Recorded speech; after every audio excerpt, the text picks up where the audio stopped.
This is the power factor calculator and correction tool, which calculates your electrical system's power factor and determines capacitor requirements for correction. Let me show you the input fields. First, enter real power P in kilowatts. Next, input apparent power S in kilovolt amperes. The voltage in volts and current in amperes fields are optional for additional calculations. Finally, set your target PF, which defaults to 0.95.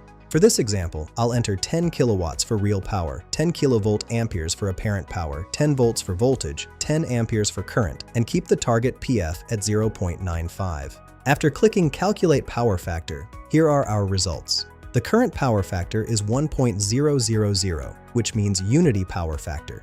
The phase angle shows 0 degrees, confirming perfect alignment between voltage and current. Reactive power is 0 kilovars, indicating no reactive component.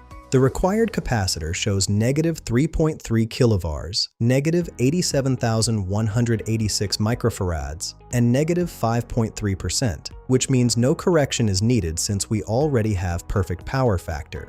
This calculator helps optimize your electrical system efficiency. Find the link in the description below.